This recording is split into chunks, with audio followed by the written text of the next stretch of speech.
everybody? Welcome to Untapped episode 30. We're back in the house with Levi Kelly, and we've got Big Ray here today. Let's go, thank you. brother. Thank you. So good to have you here, man. We've known Ray now for probably coming on 3 years or so. And man, I think before we get into getting to know Ray a little bit, and Ray's got some awesome stories. Uncle Ray's got awesome stories. The boys, my boys talk about all the time. He's just the kindest, one of the toughest guys you meet as well. But man, what's on all of our minds right now is the Sugar Show. The Sugar era has begun. It was great. We blew the roof off Kyle's house last night when he won the title. So I thought we were gonna get the cops called and the insurance company called at the same time. Were you guys watched it at the Recharge Center? No, we watched it up at our house. Oh, nice. The new house. Exactly. Yeah. Yeah, it was a good little space. We had a nice little crew there. I hadn't been feeling good, especially at night, so it's kind of hard to get places at nights. And man, the crew that was there last night, oh man, it was just the most beautiful, love-filled air and family environment. And Ray had me laughing so hard, my stomach muscles hurt today. Oh yeah, I got there. They were drinking beer, but then they offered me some, but I'd already ate some mushrooms, so I had to be real patient. I had to be real patient where I was going with it. I ate about 4 dozen of the chicken legs they brought and 2 bags of chips while I was waiting. Man, oh man, I'm still processing the victory. It was just amazing. We just saw Sugar and Tim and Mariah and Danny and Elena here. So they basically just got off the plane and went straight to record the Timbo Sugar Show, which is amazing to me.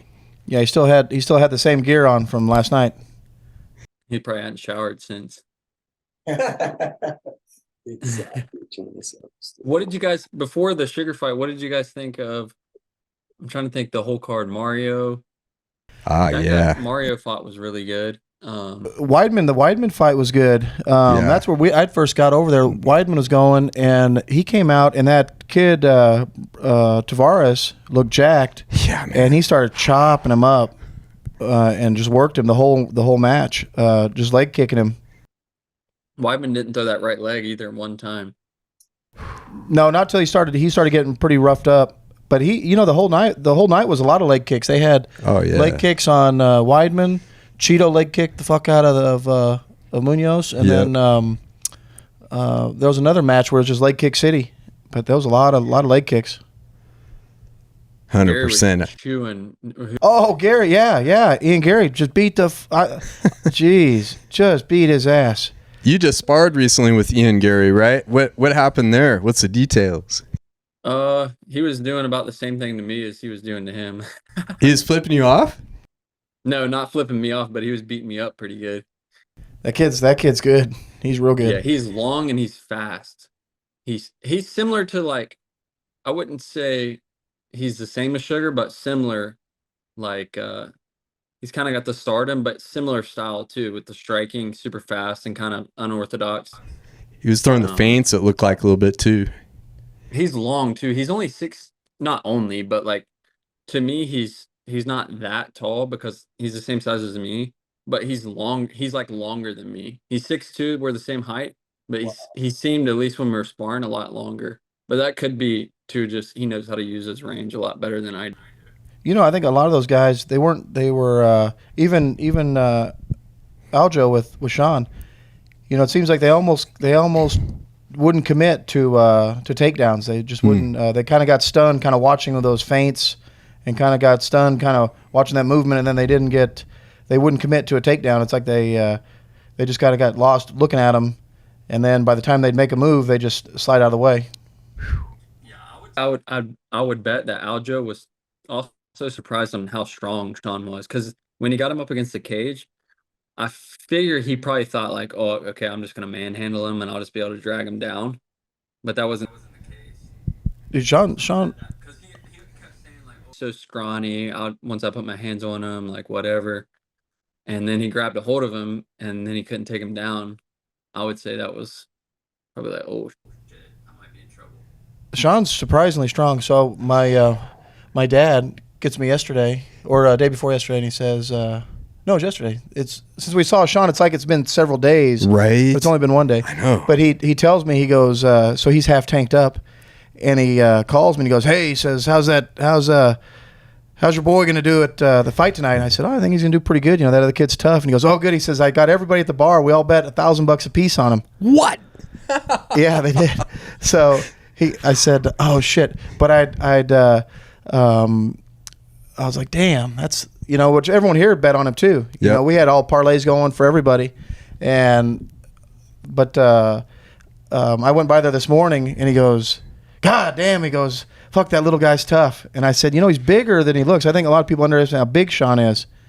You know, he's as tall as I am. I've wrestled him one time since when we were at the old garage. Wow. And he's surprisingly how strong he is. You know, even me, like 200 pounds, couldn't hold him down.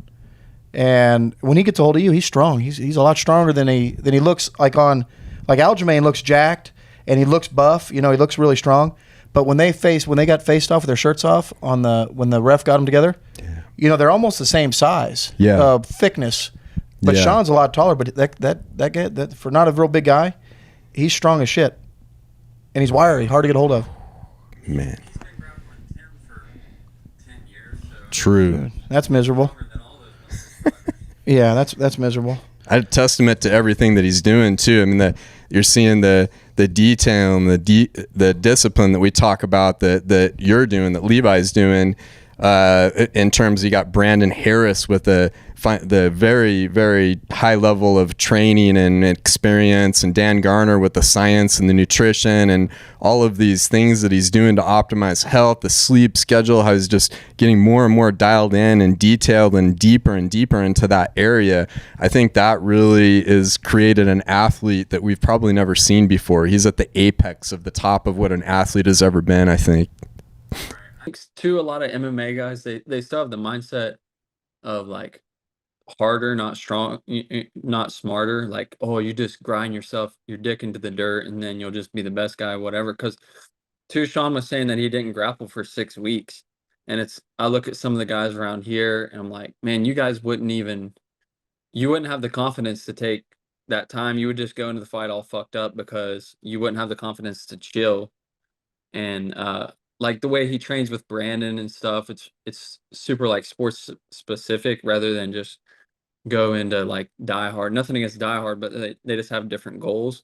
Like just go in there and fuck yourself up and think that just because you're all fucked up and sore, that's a good workout rather than it being super specific to what you're trying to accomplish. Wisdom. Yeah, he runs a pretty good disciplined target. So when I remember when I first met Tim, they did the same thing. So they were right into getting with breathing. They started doing all those breathing exercises, and a lot of the new kind of ahead of the curve stuff at that time. But they researched that stuff and got right into it, and they were doing that stuff before a lot of these guys were doing it. You know, these big cold plunges they were doing daily. No one was doing that really. I mean, 5 or 6 years ago, 7 years ago, they do a little bit, maybe an ice bath, but professional athletes been doing that forever. You know, Right. from baseball, but basketball players, football players, all those guys have been doing ice baths in cryotherapy for the last 20 years. These guys, they're just kind of coming around to it, but they don't treat it like it's a job. They balloon up after the fights. They get 30, 40 pounds too big. Where Sean's always the same. He's always the same size. So he keeps a real strict lifestyle. Seems like Truth. The whole time. He doesn't have to go shit. Now I got to get in shape because I'm a big fat ass, and then he's got to hurry up and get back down and wear his body out. He looks the same. Yeah. When I met him, 5 or 6 years ago, when I met him and Tim, he looks the same. He's not all worn out. Where some of these guys, you watch them progress. The ups and downs they put their body through. They get old fast. Right. I see some of the guys at the gym here, like you can just tell they've been weathered. Like even holding conversation with them, it's like something. I mean, they've got the shit kicked out of them for a long time, and you can just they even kind of walk around and hold themselves like kind of like, oh fuck. You can just tell they're hurting a little bit. It's when I used to work when I was a kid. I was in construction. My dad. And you'd see all these old guys, and they'd every night they go and they just drink beer, and then till they got to go to work the next day, and they're walking around like an old beat up fucker, and that's kind of the same thing. They just didn't take care of themselves, and it just when you're real young, it's okay, but you start getting any kind of miles on you, you're just worn out. Robbie Lawler, the guy that was at your gym, that guy, he gets younger every year. You can tell he just really takes care of himself. That's a good example. And that guy's got a fucking million miles on him, and he's still in great shape, tough as hell. Fast. He just doesn't totally abuse himself. I think it's awesome. Robbie Lawler's a guy I watched. I really feel like he transformed spiritually. If you look at the progression of how he was back in Strike Force, he was very dark, and he's I'm kind of biased maybe, but he's kind of a Jesus guy, and he really started going into the Bible, into the spiritual stuff, and I saw it just kind of transform the entire way he was living. And I think it setting that spiritual health and the physical health and all that kind of stuff. It's so much more rewarding and peaceful. Yeah, Robbie, he spends a lot. I think he actually is like part owner or something. He's one of the main guys at Killcliff, so he's here a lot. Even now that he's not fighting, he's at the gym a lot. So now he's taken more of like a coaching role. But he talks a lot about just when he was young, he didn't really even know. Not that he didn't know how to fight, but it was more like, I'm just going to go in there and try and break you, and we're going to see who's going to go deeper. And then like, if you're willing to go as deep as I am, then now we're in a good fight. And he was like, that was the whole reason why I like to do it, because I just wanted to see like how big of a dog you were. And then if you're willing to go in there with me and have a dog fight, then that's when I was going to find out more about myself. Man, oh man. How about the week leading up to the fights? Were you guys watching some of that stuff? I got just captivated into watching like Sugar and Tim on Nelk. They run, what else were there on the Theo Vaughn had me laughing so hard. And I thought it was beautiful because in a very stressful week there, you got Theo Vaughn, one of the funniest dudes in the world, just getting Sean to laugh and everybody to kind of relax and get into a good state of mind. And then it was, what's his name? There was a podcast, I can't think of the guy's name, where it was Aljo, Sean Fairchild got me on it was Aljo and Sean on a podcast. Did you happen to see that one? He's a younger guy. Oh, yeah, I saw a little bit of it. I can't remember the guy I was just looking at. He's got a big following. I forget. He's a big social media. Maybe or that's it. Aiden Ross. That was just an incredible. It was just fun. I recommend going back and watching that because it was just so candid and it was so telling of their mindsets, the real deal going in the fight. And then watching Sugar's post fight interview last night, I was flying. It was late, but man, he was just a master on the microphone. It just had me laughing. It reminded me of Chael Sonnen, Muhammad Ali, that thread of level of entertainment, the way he was handling the questions after the fight that late at night. It was just beautiful. Yeah, I think too, for doing like maybe on purpose, maybe on accident, but like doing all these podcasts, getting all these like people with a ton of followers or whatever, and it's all strategic to me. They're releasing this stuff 2 days before the fight, a day before the fight, and now these audiences that maybe don't know about like the fight or whatever, now they're tuning in as well, or the merchandise, or just Sean is such a genius when it comes to market. He's like similar to like Jake Paul. He's a genius. The only thing is Sean can really fight too, so it makes it even like on a much larger scale. But from a marketing standpoint, he's probably the best in the UFC right now. But I think that's a big part of and I was talking to the guys last night. That's what makes all these marketability. If you have to sell something more. What's your product? And Sean had a product. Even when he wasn't fighting, he was doing really well on selling his product. Selling his lifestyle brand, if you will. True. And Jake Paul does a good job with that. Yeah. And I'll tell you what. Not to get off Sean, because I like Sean. Yeah. I became a believer with Jake Paul. Me too. I'm serious, and I was like the still not so sold on Bradley Martin, but but Jake Paul, that guy, he can fight, but he really works at it, and that's something Sean does too. Sean works at it. Those guys are their asses every off. day, all day. They're selling something, and then they're working in the gym, but it's almost like he's fighting secondary, and he's selling the brand first, and that's what makes him powerful. Yes. Is the fact that he's willing to get out in there and do all the heavy lifting, and Aljo can fight, man. That guy's tough as hell. Yeah. But can't sell anything. That guy can't sell snow cone. So if Sean's not on there, it's just another. It's the third fight of it's a championship fight, but it's the third one on pay-per-view. It's not gonna draw any numbers. Sean gets on there and spices it up a little bit, Right. and now it's something. Now that's got a pretty good pay-per-view following, but look at Sean. He's selling stuff off the shelves. He's got merch already waiting. When you win the Super Bowl, the World Series, or the NBA Finals, they have both teams. That's right. They make the championship clothes they're already made, and as soon as that game's done, they're both the all the stuff is in each locker room, and as soon as the winner is announced, they roll the loser stuff out and burn it. It's gone, but it's made for both people. Well, Sean already had championship gear made. It's amazing. He's already ready, and So that's cool. something that no one's doing. It's brilliant. So he's Look at he come back and does the podcast. I just got a notification just now. Tim is live on YouTube. Amazing. we just saw him. He just walked by. Amazing.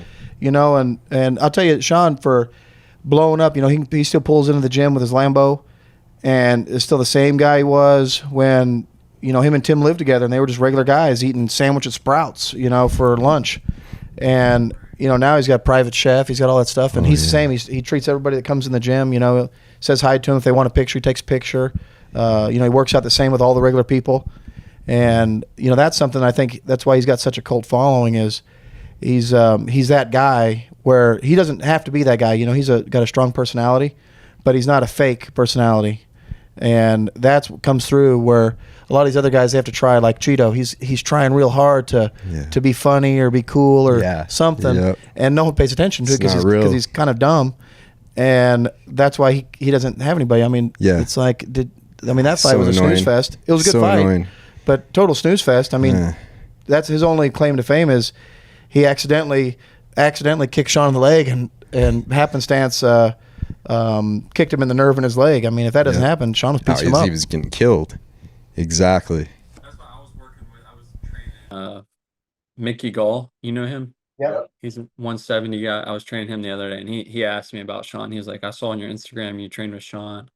He was like, how is he in person? And I was like, what you see on social media is exactly what he wants you to see in order to sell or whatever.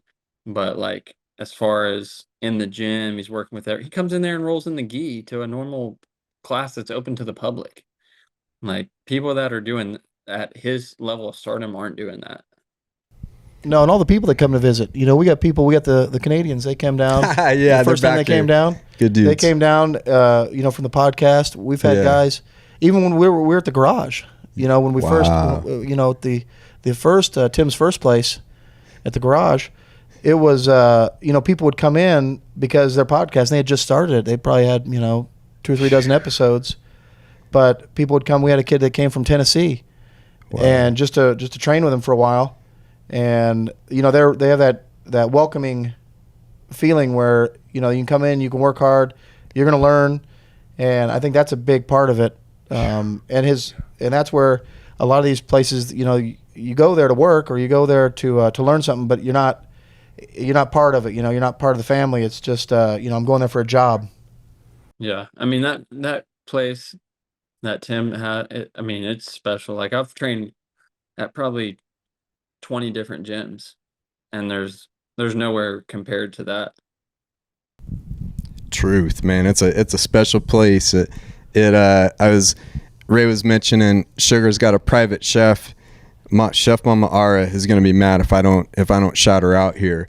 Props to Chef Mama Ara and the Recharge Center for fueling Sean's training and getting the nutrition on point, and being a part of that process has just been incredible to see how disciplined and how detailed he is, and how he's just eating such a crazy level of just deep discipline and science that goes into everything. And I was also really really fired up to see Ezra Elliott there to be involved in all that, and what kind of got to peek in on some of the fight camp and how he was helping Sugar. He was on the pod a few episodes ago, and I heard Sugar say somewhere along the way that when Aljo put his hands on to grab him, he felt like in a certain hold or whatever, he felt like Ezra was stronger than Aljo even. So that's just incredible to me.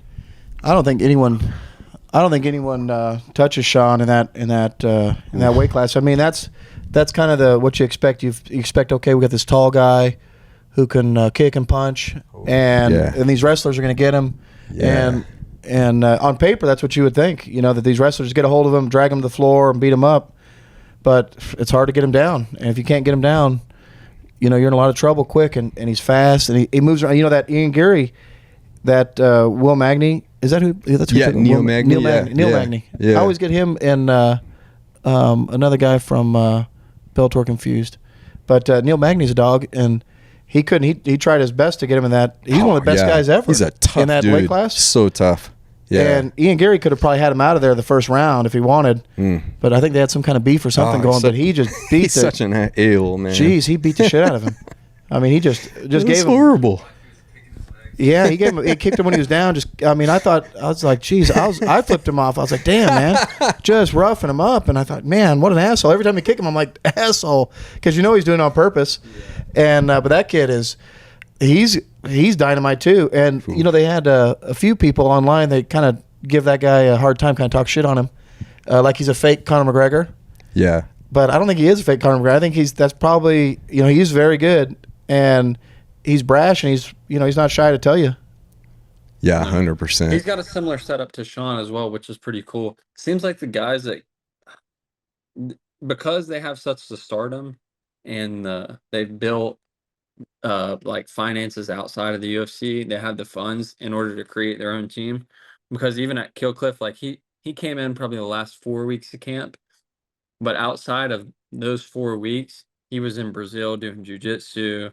Like he has his own strength coach that comes in. He's got his own, similar to Sean, like his own team. It's the Ian Gary show. It's not, you know what I mean? Like he's got his team, and they're 24/7 around Ian Gary, not like, oh, I have this guy, I have this guy, I have this guy. It's like, no. It shows though. Ooh, yeah. It shows, that's it's no different if you were, when you're in baseball.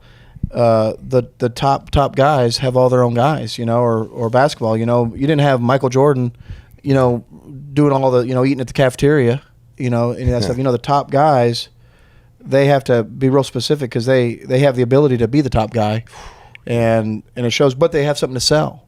Right. They have a product. You take the best athlete of any sport or podcasting or anything, that the top guy of any scenario, he's marketable himself, and that makes a big difference because they can see, even if they lose. Chael Sonnen, he loses all the time. Yeah, and he's tough as hell. I mean, he's tough as nails, but he's lost almost as many fights as he's won, and you're still going to watch him because he's marketable. Oh yeah. Good call. Yeah, no. Good call. Yeah, so but. Those guys, they're willing to get in there and mix it up with anybody, but they can kind of keep the show going. And that's something that Sean's going to probably have the hardest time because he's carrying the load of all these events where these other guys, Henry Cejudo does a good job here lately.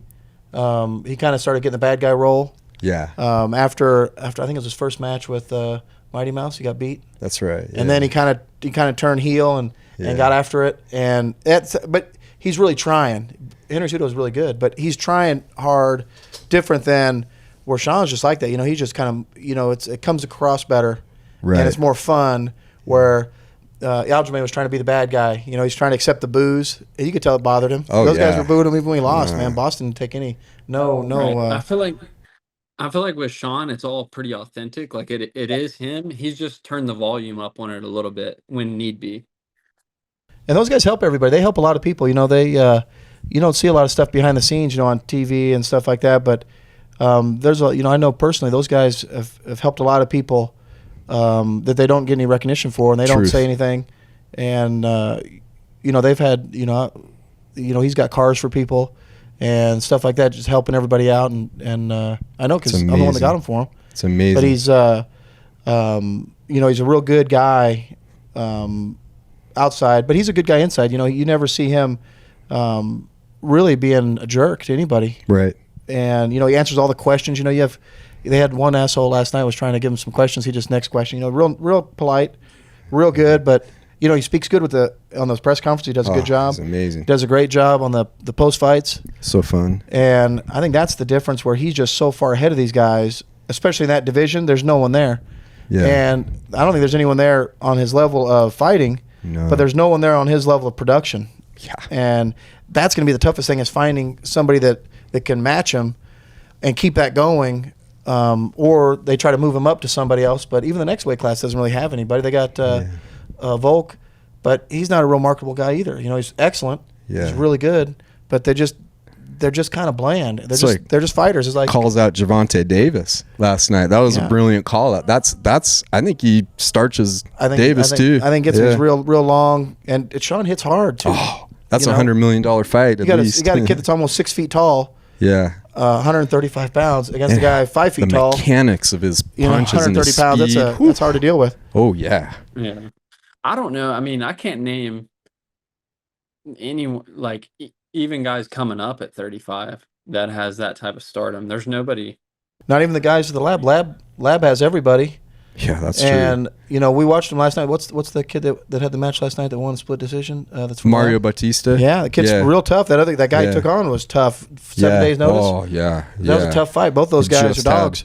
Just had a match. I mean, it's not even close. And then Cheeto and what's that guy's name? Munoz. Yeah. That was it was a snooze fest. Yeah, they're good not. fight. They're not good in his fight, league. but I mean, it was tough. Both those guys are tough as hell. Yeah. But I mean, Sean. I mean, it's not even close. I think it's the next generation coming up. It's going to be Ezra, Elliot Bryce, Meredith, Tommy Gunn. Some of those guys coming up. That's the one to watch. Have you met Tommy? Yeah, that. He's a monster. That kid's going to be. That's going to be the next level. Oh yeah. That kid's tough. I went to one of the comp trainings. Just popped in there when I was going to do a no-gi competition. 200. We're the 200 and I think 21-pound weight class. And I didn't grab a hold of him. He grabbed a hold of me, and I was like, "Fuck." You just tell. It's like if a wild animal just grabbed you. That's what it felt like. And it was like if a bear grabbed you, and then you're like, shit, I can't go anywhere. I can't even leave if I wanted to. And then you look up and he's just it's like being in a washing machine. And yeah, so that kid's gonna be hard to deal with anybody. He's gonna really that's gonna be somebody to really look out for. Yeah, he works pretty hard too. I see him training and stuff. He's training at a pretty good gym, like strength conditioning wise. It's good. Too, these guys that they have Sean in their corner. It's just like same as having McGregor. Like you see McGregor's guys getting signed to the UFC. Oh, yeah. But you know what I mean? They have a little bit push or a little bit more. If Sean says you're legit, then you're. Oh yeah, yeah. And Tim too. Tim doesn't pull any punches. If you suck at something, he'll tell you. He does it real nicely, but if you're terrible, he'll just tell you you're terrible and tell you what to work on. But he's got such a good. I was telling Kyle and I told Ezekiel, I said if Sean even if he does well, not even win, if he has done well with Aljamain, he's got to be coach of the year. Oh, 100%. Yeah. He's got to be coach of the year. 100%. There's no guy that's taken without a huge team because Sean doesn't have a huge team. He's got 4 or 5 guys that are around him. It's not this giant mega team. Yeah. And Tim single-handedly, has done the training the whole time. It's not like these guys that flip-flop all over the place, and I go over here and I go over here, and this doesn't work, so I flip-flop. And Sean hasn't left him either. Yeah. But I think Tim's got to be coach of the year. Yeah. And then winning the title, I mean. Greatest mind in the history of MMA. He's incredible. Ooh, that's true. Let's go. So I think, and you know what the one of the big things is, there's a lot of guys that are good coaches. Same thing with, one of these days when we get in like management and stuff, like outside of like fighting stuff. But it's very few times where you get the guy that's, you've probably seen it with baseball. The guy that's the coach or the teacher or the trainer is actually good also. True. The best. He's still the best guy in the room. Tim is still, when you go to the wrestling room, he's still a monster, the best guy in the room. Yeah. So that's kind of nice when they're still in their prime. Where, if you have baseball and you got a guy that's 50 years old, but he used to be really good, but you can't see that firsthand. Where if you have a guy that could still throw 96, 97 miles an hour and he's 40 years old, you're going to listen to what he says, Way with the strength and conditioning stuff too. I'm like, these guys are strength coaches or want to be strength coaches or whatever, but they look like shit, or they're not lifting, they're not in there because the stuff you did at 20 years ago that shit's old now. So if the last time you lifted was 20 years ago, the shit you were doing back then, there's a whole new wave of stuff. Same thing as jiu-jitsu. Like the Kimura was like the nastiest move that you could do ever 20 years ago, but now you learn it at white belt. I got a story. I got an Uncle Ray story. I'll just bump in here. Speaking about the weight trainers. So this goes back several years ago, but this girlfriend of mine, I was paying for her to go to college. So she had a class. I got several of these stories. We'll just do this one now, but this is the college experience. I was actually almost banned from going up to the college that I didn't participate in, but I did pay for the college education. So I'd go in there whenever there was like a, something I saw that wasn't fitting. So this girlfriend of mine at the time, she's going to college, and she comes back and she's telling me she has this teacher that's giving her a hard time. And they're doing some kind of diet teacher, they're like health or whatever this, I don't know what the class was called, but it was something to do with that, where you had they were going over nutrition and whatnot, and it was just like an elective. So she's complaining how hard it is and stuff. So I go and I just sit in the class one day. At college they have a big, they'll have a big room, where they just have the teacher talking. You'll have 200 people in there, big lecture room. So I just show up, and sit in. And this teacher was 350 pounds, just a big whale.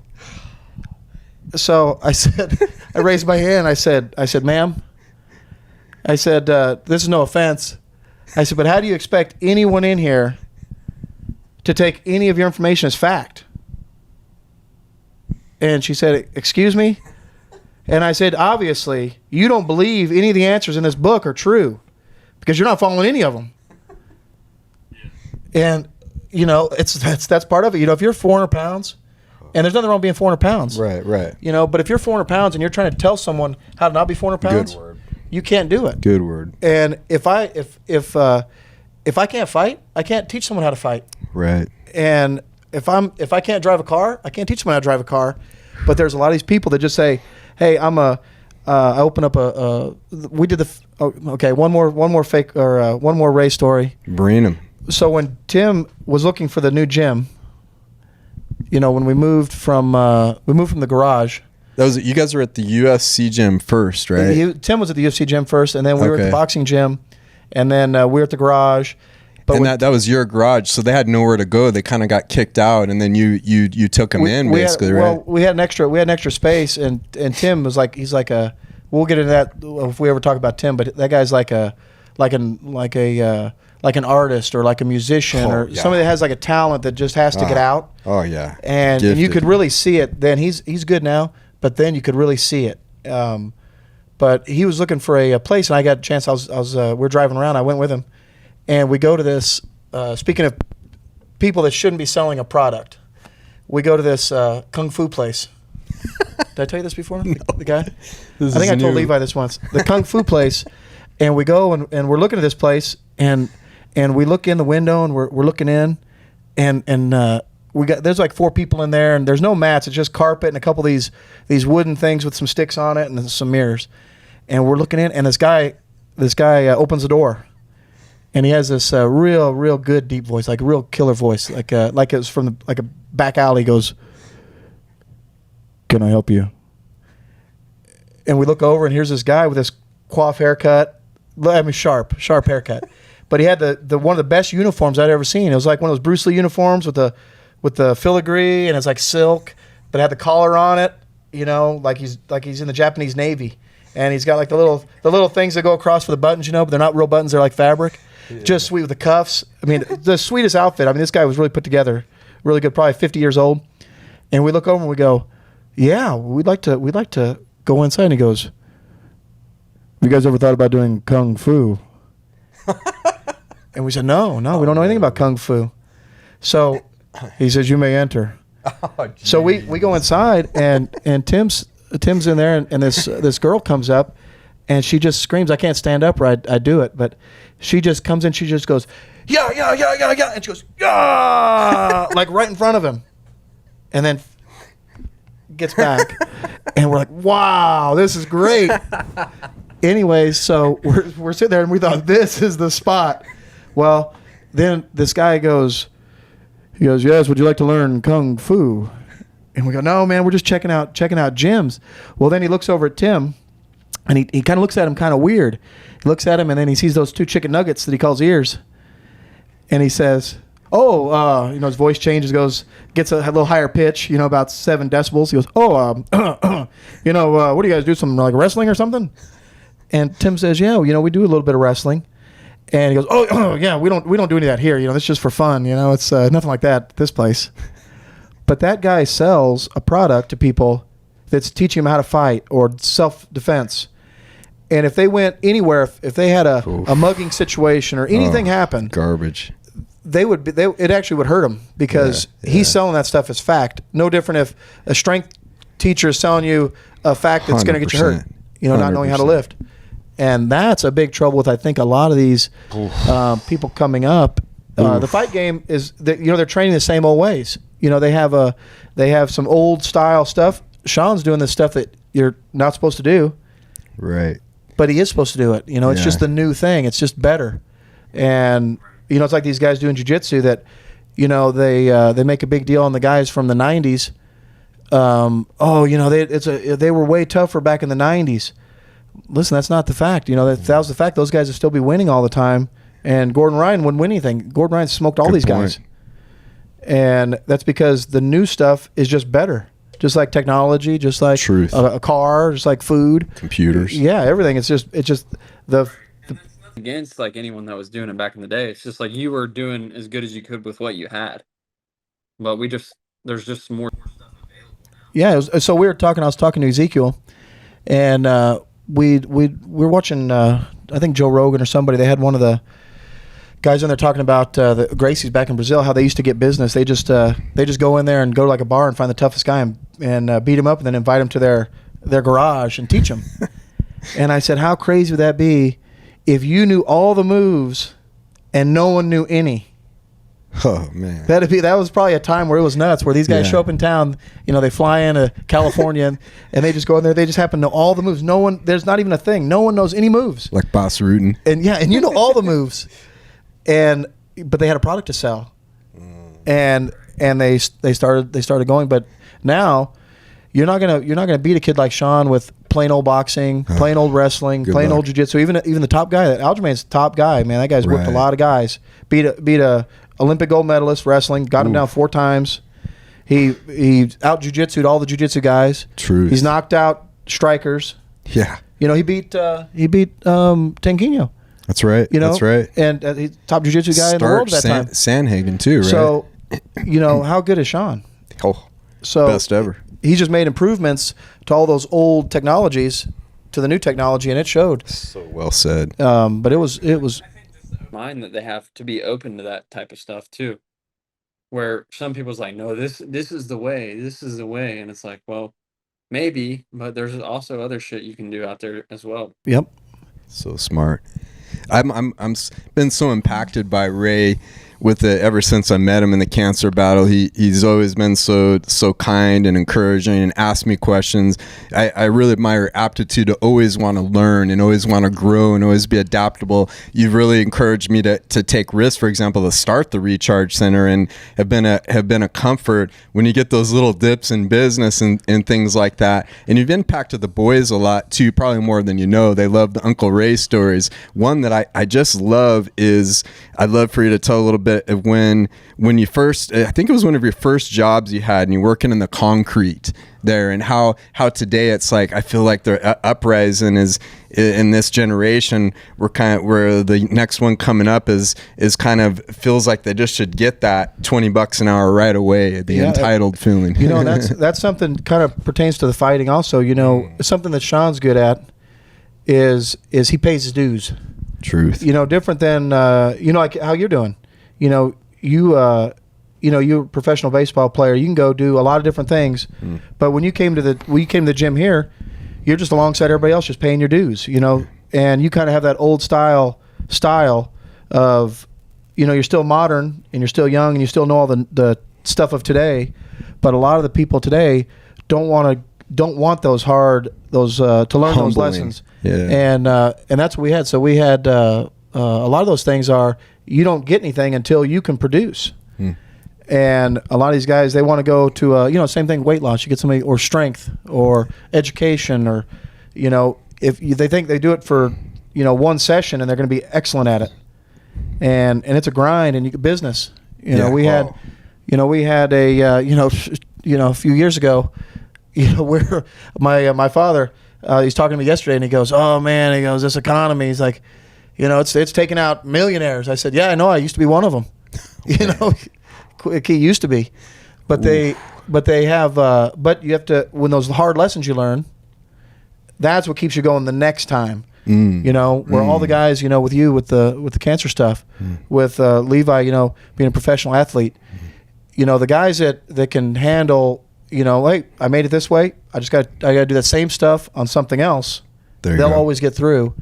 And that's a tough thing that a lot of the young kids, they don't teach them in school, and they don't. Truth. And a lot of parents don't want to teach them that because it's hard. They want to make it a little easier. Yeah. I talked to Levi, several times privately, and he came up, in a good area where they learned a lot of those life lessons. Yep. And that's why, you're so ahead of your time for early 20s. You got a lot of experience in that short time, because all your time you're using is getting experience, where a lot of other people are just, they're not doing anything with themselves. That's true. Right. I feel like to me, the biggest thing when I realized, like, okay, I don't have a ton of stuff or a ton of money or whatever, but the money and the stuff and the things and the experiences that I've had is because of the work that I've put in. So now I've like seen the equation play out. I know, okay, if I put in X, if I want Y, I got to put in X, and continue to, like at Killcliff, I was driving 2.5 hours every single day for like 2 months, and people were like, "Dude, you're crazy, this, that, and the other," and I'm like, okay, but now I have all these opportunities at Barwis, these coaching opportunities, strength conditioning. They want me to start working with like neuro clients, basically like people that are handicapped, like can't walk, and teaching them how to walk again. Yeah, update us on all that. The guy Mike, I was trying to remember his name, and now you're training, and that facility is right next to where you're working, right? So they share a facility with Killcliff, but it's a strength and conditioning place, but their main thing is neuro re-engineering.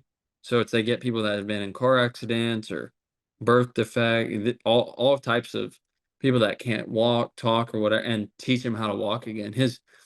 The first time I think he did it, he was at Michigan, and he was recruiting this kid, and the kid was all down or whatever, and he asked him what was wrong, and he said, my father just passed away, and my brother was in a car accident, and he can't walk. He was told he only has a 1% chance to walk. And I might mess up the story a little bit, but this is just what I remember of it. So then Mike, he was the strength conditioning coach at Michigan at the time for football, and he went to the hospital to meet with the kid and talk to the kid. They were like, yeah, he's never going to be able to walk again, this, that, and the other. and he asked the kid, "Will you come into Michigan and you can train with our guys?" Well, through that process of training him basically like an athlete, and he was able to walk again, and he walked the team out to their opening game against somebody. It was a massive game, sold out crowd, whatever. So now he's turned this into a business, Barwis Methods, where people come from all over the world, like drive 2-3 hours every day to come in and work, and they're in wheelchairs or can barely walk, and he's like re-engineering these people how to walk again, which is crazy. So there's opportunities with that strength conditioning stuff. There's baseball cages, but all these opportunities wouldn't have happened if I wasn't willing to drive 2.5 hours every single day. Or like at Killcliff, I had to make it. I came for one day and they were like, "We're gonna tell you if you can train here or not." It's not a public gym. Like, you have to make the team and it's pro only. So for me to be an amateur, it was gonna be tough. So I think like, well, what if I didn't train hard at Tim's or the lab or all these places that I trained? Then I wouldn't have been ready to, like, Killcliff would have just told me, "Yeah, sorry about your luck. Like, maybe go train somewhere else for a little bit." Yeah, that's true. That's incredible. When the people want to know, when's your fight going to happen? Well, I'm nursing my hip right now. I was supposed to fight yesterday. You think that's from driving there? That's one of the dues from driving there, I think, is driving 2.5 hours there and 2.5 hours back and training with those crazy guys in between. Yeah, I haven't got an MRI yet. It's been 6 weeks since it happened. Damn it, I hope you didn't tear your labrum. I mean, there could be a tear in the labrum, which sucks because the labrum won't heal on its own. So you kind of have to have surgery. Sugar tore both of his and had surgery, right? His labrums, hip labrum. Yeah, Pretty sure. I can't think confirm nor deny. I know. Tim. Oh, that's right. Tim had the bicep tears. I think Sugar got both labrum surgeries in the hips. The only problem with having the surgery and stuff now is like I have all these things coming up. So if I have surgery, then I'm not going to be able to do train these people, like take these other opportunities outside of fighting. So I'm trying to just do what I can, like train as much as I can now, just stay and smart and try to get to the holidays and then get an MRI around Thanksgiving. So that, because we'll be on break anyway, Thanksgiving, have surgery around then, and a couple weeks. No, I won't be able to train or anything for a while, but I'll be able to do the strength and conditioning stuff and the lessons and all that stuff as well. So it's a good idea. That'll give you time to get yourself going. I still think there is a chance that it's not torn, but I'm not going to take a fight until I at least get an MRI one way or the other. I think it's time to put some peptides, some stem cells in there. Yeah, a lot of that stuff that a lot of people don't realize is like on that case where you're trying to be smart on, making sure you're 100% healthy to do your job, whatever your job may be. And I think a lot of people don't do that. They don't think of, okay, how am I going to be the most productive person I can be at what I'm doing?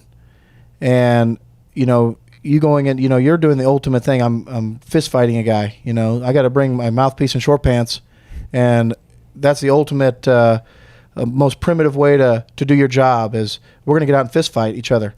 Where you want to be 100%, but how many people go to work and they don't get the right amount of sleep, or they don't eat a good lunch, or they don't eat a good breakfast, or they don't, they drink all night, and then they're not thinking of how do I be the best, of my job that I can be. And I think that's a big hindrance going back to, the people of today, not just the young people, because some of the young people, it kind of skipped a generation. My generation came, you're the same generation, came with all the old timers from like the Vietnam era where they're all pretty tough. So we learned how to be pretty tough, but then we were also kind of on the right at the cusp of technology, the age of the internet. Yeah. And then the two generations to go, they got real terrible. Yeah. They just got to where they couldn't do anything. And now the youngest generation, Levi's era, those guys they're kind of making a comeback on their own naturally, where you thought, oh man, it's going to be just a decline. Truth. But we have people that are, 18, 20 years old. You see a lot of these people that are grinding on social media, different things, but they're they're having that work ethic again of the more I put into it, the more I can get out. Right. You know, putting themselves in a good opportunity the best they can. Different than I'm just going to lay back and someone owes me that for not doing anything. Truth. So I think that's a. You can be the smartest guy or the hardest worker ever, but if you don't get yourself out there, nobody will ever know. Yes, and that's a key. That's no, and so the 2-hour drive, I can relate to that. So when I was a young guy, I lived in this little town in Kansas, and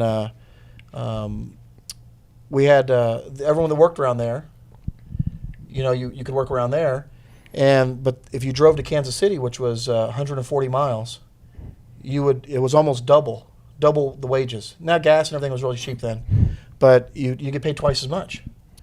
So I would drive to Kansas City to work, and you know, everyone says, "Well, man, that's crazy. Why would you do that?" Well, gas was only 80 cents a gallon then, 89 cents a gallon. Yeah. You know, back in 2000, 2001. Right. And by the time you got up there, you made twice as much wages. So, Right. you know, and you worked more because, you know, in a city, you know, everybody's getting after it faster. That's They're like in right. a little town. You know, they take off for anything. So, you know, it's what you want. And for me, you know, I've always really took care of somebody. You know, if we had my girlfriend we had kids real young, so you know, she had the opportunity to go to college. He had an opportunity to go to school and college, and you know that was had to be afforded by someone doing some of the heavy lifting. And if you don't do that stuff, you hold back your future of the next generation. Just like True. Levi, eventually he's going to have kids someday, Right. and you know you have to do a little bit extra. Levi, your parents, you know, they helped you afford opportunity to be able to be the best baseball player. I mean, when did you start playing baseball? You know, how many times they have to drive you somewhere, or take off work, or you know, buy the equipment you needed, or give you a lesson, or whatever it may be. But they wouldn't have been able to do that if they didn't do extra. Truth. And About this is just one weekend that we were playing in Alabama, just a weekend tournament. So we're from West Virginia. It's about probably 18-hour drive to Alabama, and it's just a Thursday, Friday, Saturday, Sunday tournament. So I think they take off Thursday, Friday. We drive to Alabama, play over the weekends, and Sunday, if you win, you keep going. So fortunate for me, but unfortunate for them, we kept winning. So we keep winning. Now we're playing into 3-4 o'clock on Sunday. Well, my parents, so we finish whatever time, and we drive 18 hours all the way back to West Virginia. And we pulled in the driveway, and my parents went from literally driving 18 hours, pulled in the driveway, dropped us off, put us in bed, and straight to work. Like no sleeping or nothing. And I'm like, people, they don't understand. And to them, that's like normal. well, they want you to have I was able to opportunity. see that. So that to me is normal. Like shit, 2 hours of driving to go, it's nothing to me because I've seen what my parents have done. But that makes a difference. That's when you're leading by example, you know. And I always, Garrett, my son just bought his first house. Nice. Yeah, so it was really, I was real proud of him. And, Heck yeah. you know, I give him a lot of shit, you know, because he's, you know, always in slow motion. But he does really good at his job. He was really good in college, you know, really, really good kid, never been in trouble. And got his first house, and he went and, you know, he's going along with stuff like that on painting it and, you know, doing some, you know, remodeling and whatnot, flooring. Beautiful. But he never learned any of that stuff from me, so he doesn't know any of that stuff because he had different, at that time, you know, he didn't really do a lot of that stuff with me because I didn't push it on him. Like, you know, when I was a kid, my father, you know, I just had to work for him. Right. But, you know, he knows a lot of different stuff. He works for a city down there doing like a planning, you know, city planning. Nice. Well, but he, you know, he always saw, you know, me working hard, and I didn't even realize that. But then he makes a nice comment. He says, you know, I always know that you would go anywhere you had to go to work. If I had to go to another state, if I had to go, you know, 100 miles one way, it didn't matter. And now, as he's turned into an adult, you know, he knows that, hey, that's the stuff you have to do to get ahead. And that's something that when times get tough, you know, we just had a real tough time on our stuff. Our business took a huge economic downturn last probably 3 years. just been a total loser for like the last 3 years, where we have, with no looking up. And if you're not ready for that, they're going through the hard times, you're never going to get on the come up. And that's something that's nice about the gym, is that, your family or your coworkers or your friends from high school, you're kind of forced to be part of that group. Right. Your family, you just get them. The ones you don't like and the ones you like, you still got them. Everyone's got the ones that, man, that cousin of mine's a dumbass, or, my brother's an asshole, or whatever it is. Everyone's got it, but you're stuck with them. 100%. So you're gonna love them no matter what. And you're gonna take care of them. And you have the same thing with your friends from school. Your friends from high school, they're gonna have the same thing. Oh man, my buddy from high school, he's a jack off, but he's cool. You're always gonna participate with him. But the people with the gym, everyone pays to go there. Yeah. It's a choice. They want to go there, and that's where you have such a camaraderie that no one has to be there. It's not like even work. No one has to be there. Everyone can just leave tomorrow. Yeah. So that's a big step in the camaraderie of our gym, especially. I know you guys have a different situation there because it's a lot of people coming in and out for specific reasons in Florida. But for here, I think that's why it's such a close group, is because everyone pays to come hang out. Yeah. So you got to want to do it. And we all learn from each other. I know when I was at some of my toughest times, all the people here, you just pop in, and just the motivation they gave you of them doing good makes you want to do good. Yeah. Or if someone's having a tough struggle or a tough time, or some thing you can help with, you go, hey, just like some of the guys, if they need something with the car, they need etc. You just help them out, and they do the same for you. So that's beautiful. something we have that's nice. It's a special community. Right. Like at that gym, it feels like everybody's pulling on the same side of the rope. Yeah. You know what I mean? They're all trying to. Everybody's kind of into the same type of stuff. Everybody's trying to get better. Typically, that's jiu-jitsu, martial arts in general. Like, you're doing something, you're trying to get better at something. That's why you're in there. Well, a lot of it too. We all have to pay to go. Right. Everybody's got to pay to go. But one thing about our place, and Tim doesn't, he doesn't let this out, and I'm sure a lot of gyms, I don't know if they do it or not, but I know a lot of them, if you don't, because we've had people that come to our gym, if you're get behind 1 month, you have some personal issues, you get behind 1 month, you can't participate until you're paid up. Where I know at our place, there's several occasions where people have had a little struggle and they couldn't quite afford it. He always lets them, still come, and when they get going again, they can catch up. He's never treat him as a number on a line item. He's not just, well, this is customer 234 and they owe $50, and if they don't pay, they can't come in. He's got a real good family atmosphere. And the same, that's with Sean. Sean was talking about these shitty management. It's like, what are they doing for him? I know when they first started, Sean and Tim would do all their own marketing. They'd go out and get their own sponsorships. They were working hard on their own, and they had management. You have to get Sean on someday and Tim to go over that. But I know for a fact they had a management that didn't get them anything. They get him a fight every now and then, but for low pay. But Sean took over really his own management, and Tim, they work together on making something. And it's amazing. I think he's done remarkable. And I think a lot of these managers are kind of scared of that. They don't want to see that kind of stuff where, oh man, these guys, they can kind of do it on their own without me. Easy money. And I think there's a hole in the market too. I'm like, shit, maybe I should become a damn MMA agent, because like, really, if none of them are not doing shit, if they do a terrible job. That's actually doing shit. You're gonna, you know what I mean? Oh, same thing with baseball. Truth. If you're a professional athlete, like a real professional athlete, and you'll have a lot of these guys that are, I watch TV and I try to kind of be quiet, but it's been tough. But you see some of these guys that are on Sports Center, and they're talking about sports, and they've never done anything. You got a douchebag, Skip Bayless. That guy's a tool. I can't. And you know what? take it. He's talking about basketball. And he was on with a coach. I forget the coach that was on there, and they were calling a play. The Spurs were running a play, and the coach says, "See what they were doing?" And Skip Bayless says, "That's not what they were doing." And he goes, "Yeah." And then it plays out, and that's exactly what the coach said they were doing, is what they're doing. And he says, "Skip, I've been a coach for 15 years in the NBA." the highest level. And Skip Bayless says, well, I've been watching basketball for 30 years. And he was serious. And that's the scary thing, is you have a manager that says, you know, hey, Levi, let me manage you. And you go, take it as fact, okay. But he doesn't do anything. Right. And it's like if you went to the dentist and they said, hey, I'm going to fix your teeth. And you go, okay, great. And you pay them. And then you leave with a cavity still. You know, and that's there is that stuff that he came out with the management is completely accurate.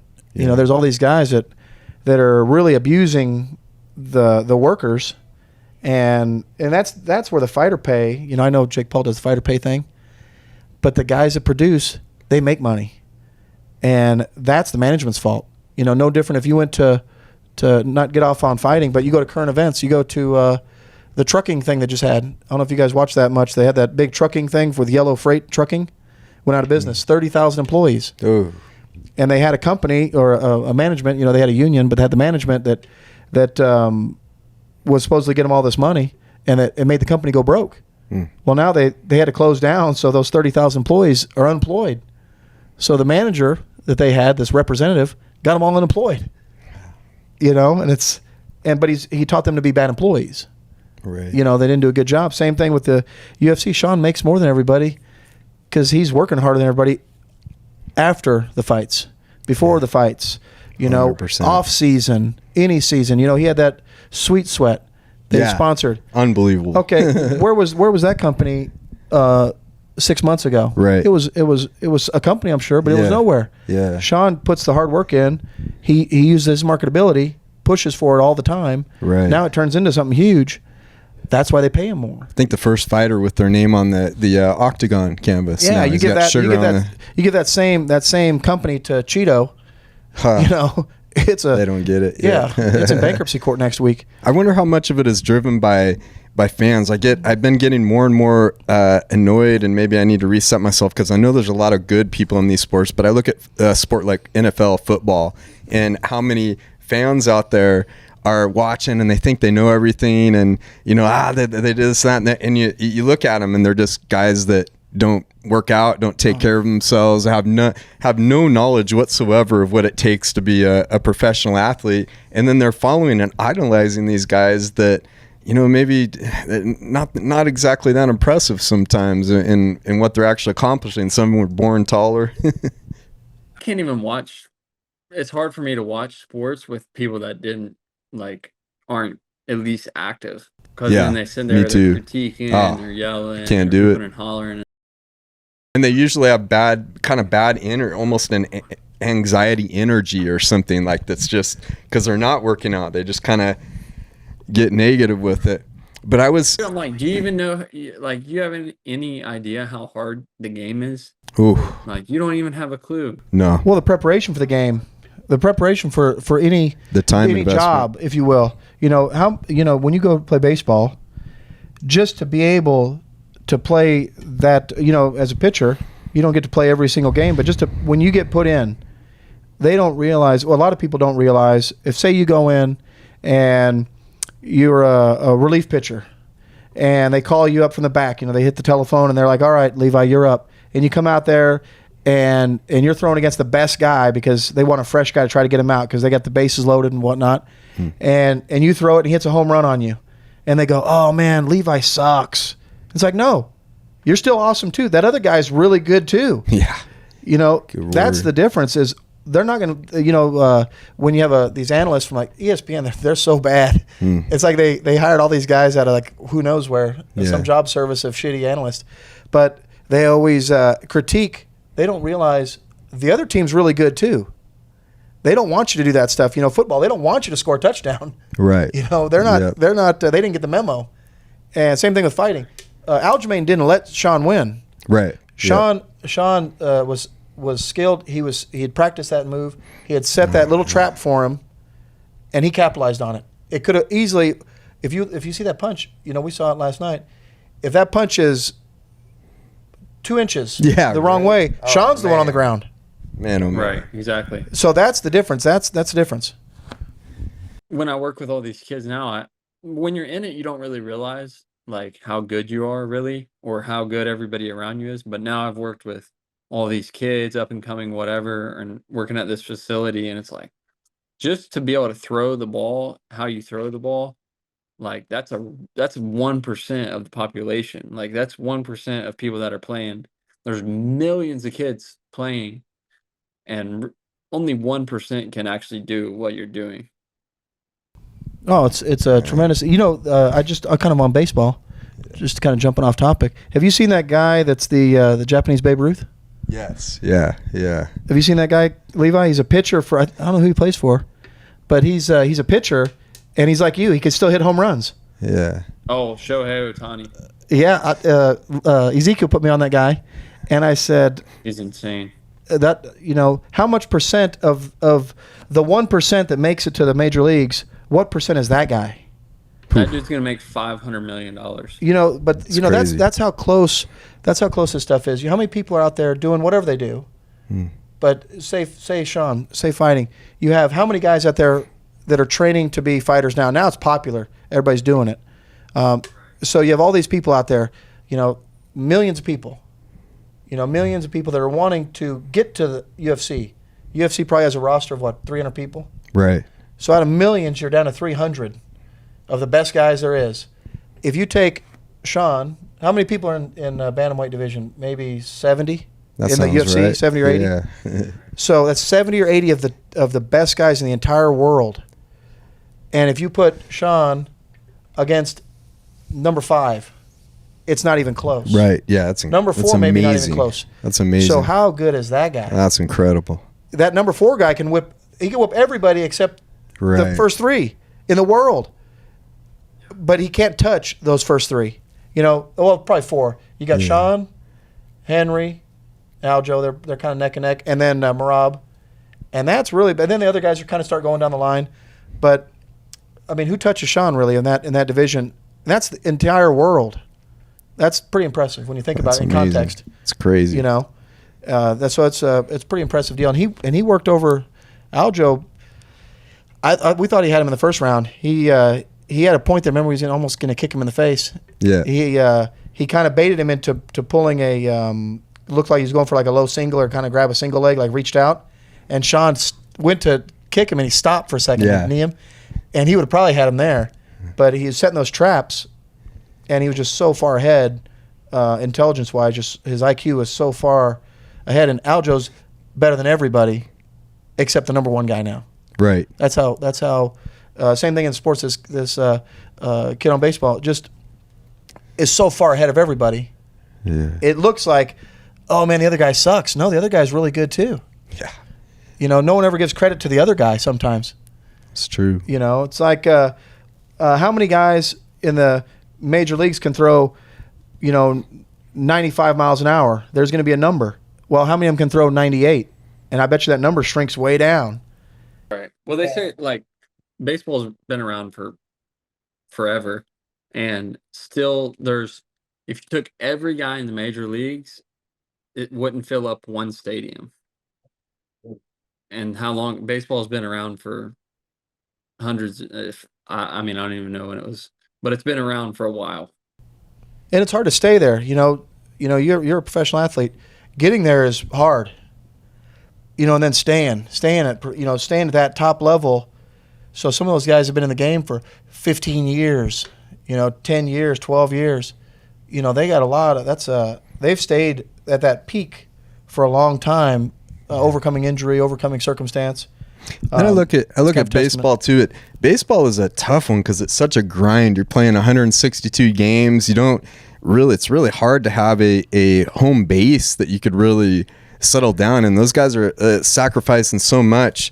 And I think I really changed. I was really into, before I was into getting together with groups of people, joining the fantasy sports. And I think one point I was probably spending like 40 hours in a week just working all day and exercising and things. But then in my spare time, I'd get together with people and watch football every Sunday, tailgate and, drinking beers and stuff, and just really immersed in the fantasy world, keeping up with all the guys and all the stuff like that. And things changed for me when cancer hit. It just changed my entire perspective. I'd gone through some crazy treatment, almost died and stuff, and really suffering and have to really fight to just stay alive. And I was in a Arizona Cardinals football game, and I'm just sitting there and just looking around, and I just felt the spirit in the place of people just completely immersed and idolized as I was before, and just following these players. And then the players, on one hand, yeah, it's a lot of sacrifice and things, but on the other hand, I feel like too, like they get to do that, you know, they get to play a sport, they get to have fun playing a game. And I know there's a grind to it, but I think that gets lost too. Like, you know, there's millions of people that go and work out really hard and go to work all day and things like that. Sometimes I think we put the sports athletes, like in something like football, on too high of a pedestal. And when your life changes and you get taken off track, sometimes you can really see where the true hard work is, where's the true suffering, where's the true community.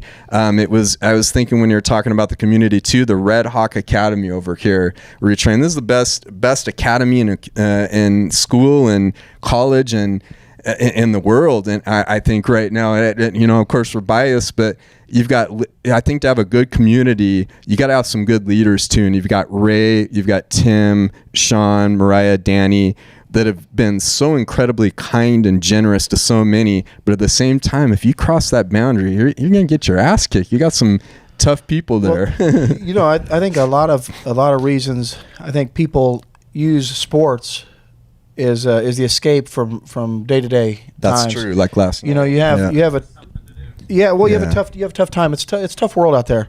True. And Good you know, word. I remember I spoke to you, Levi, once on the grind baseball is where, you know, I think you used the term, you're either going up or you're going out.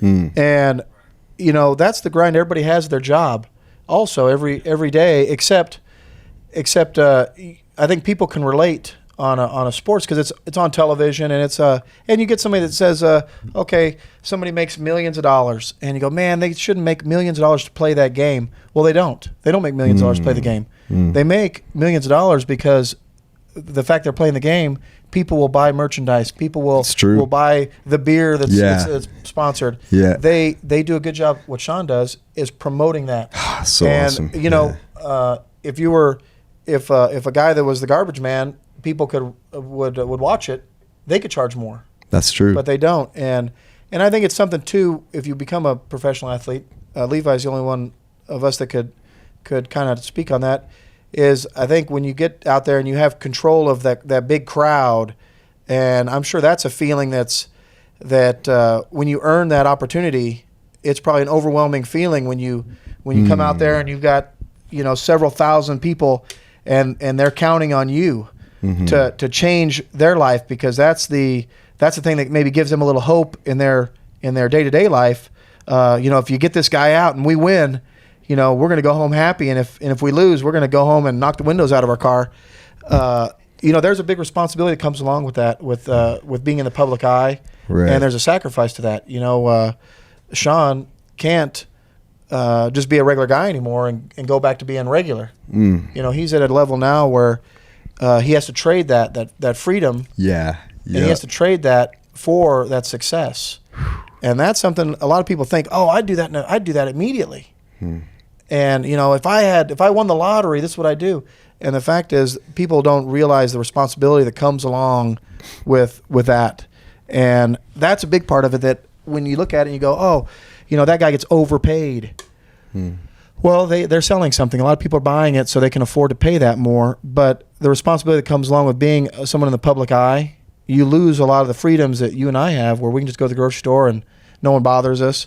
But when you're the hero of the town, you got to keep being that.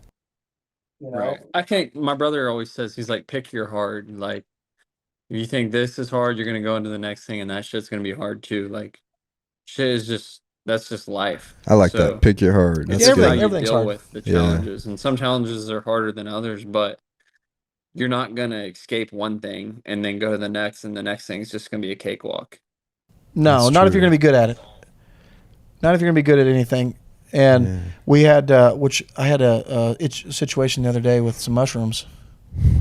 So, anyways, I don't know. Can we talk about mushrooms? Dude, yeah, absolutely. Anyways, I think I took a few too many. So I didn't mean to, because I'm not familiar with it. You know, I'm a novice of stuff like that. So, but I had these candy bars. So I had a few too big of amount of them. So what did happen to me is, you know, some of those things, those, you know, I really don't have a lot of insecurities, you know, because I'm a pretty open book, you know, on stuff. So, you know, I never have to worry about what someone thinks about me, because all my real friends, they care about me the same. If I'm doing good, not doing good, if I'm healthy, unhealthy, they're still my friends. So I don't try to surround myself with a bunch of people that are, you know, I have to impress or I have to buy my friends, things like that. We have a lot of good people. So, but a lot of that stuff, when that comes out, but you kind of face those things. And the same thing with when you're trading something to something else, it's the same thing. You know, if I went from, you know, having the business, having the store, and I go to, you know, selling cars, I got to overcome, you know, talking to people. Right. I got to be able to do my job. Yeah. And if I wanted to go be a carpenter, I got to show up with my tool bag and I got to ask them for a job. Right. And you'll be surprised on the people that aren't good at that stuff. It's because they're holding something in that they're trying to trade something in for something easier. Truth. But to get something more out of it, you know, it's, you know, Levi goes from a professional baseball player, which is a real grind, you know, beats up your body. That's why those guys, when they're 30 years old, they're completely worn out. They're an old man at 30 or 40 years old. Many surgeries. Okay, so he goes from that, which is like, okay, you know, baseball, it's a pretty tough sport, to, okay, hey, we're going to go to fist fighting for a living. Incredible. You know, so it's like, Never been done. A regular guy like me, would think, it seems like it's worse. It seems like a lot harder job to do. You know, it's like, hey, we're going the other direction here, son. But you know, it's going to be hard no matter what it is. If Levi went to be a banker, he'd probably work his ass off being a banker. He'd be an excellent banker. Oh yeah. And the guys that are good are always going to be good, even when they're down. You know, they're always, because in their mind, Nate Diaz, he's winning when he's losing. You know, he's not going to accept loss, because it doesn't matter what it is. Hey, we're winning on the next one. You know, you're already winning. And when you get to health, you know, you get to your stuff, you know, every day's a great day. Heck yeah. You know, even the best shitty day ones. ever. So I think people lose track of that, where it's when you get out in the world, you know, it's easy to go, fuck, today sucks. And, you know, but, you know, when you get in your air-conditioned car and you drive down the restaurant and you can buy your meal. Yeah. And you go, oh, man, today sucks. Well, until you don't have that car. Right. Until you don't have money to buy your lunch. Yep. You know, and then even those people that don't have that, they have something else worse. So it's always a grind, and it should be. You know, that's how you get ahead, and it's what you make of it. You know, in my opinion, that's something like Sean does. They work hard. You know, he went in there injured already. Yeah. And you know, some of the people already knew that. You know, unfortunately, Aljo didn't know that, or he probably had a different game plan. But you know, he went in there injured, and still went to his job. You know, he didn't call the UFC and say, hey, which he could have. He could have said, hey, man, I'm injured. I'll take this one off, give it to somebody else, and then we'll get the next one. You know, they already made these commitments. They'd already had this show built around. They spent all this money, and as a good employee, that's why he's rewarded with all these perks, right? That everyone's jealous of. He's just doing his job. He's a good employee.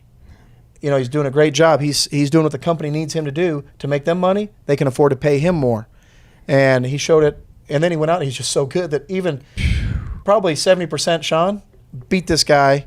What if he'd been 100%? Right, right. So that's the scary thing. Same thing on baseball. How many times you guys ever seen the best pitcher in baseball?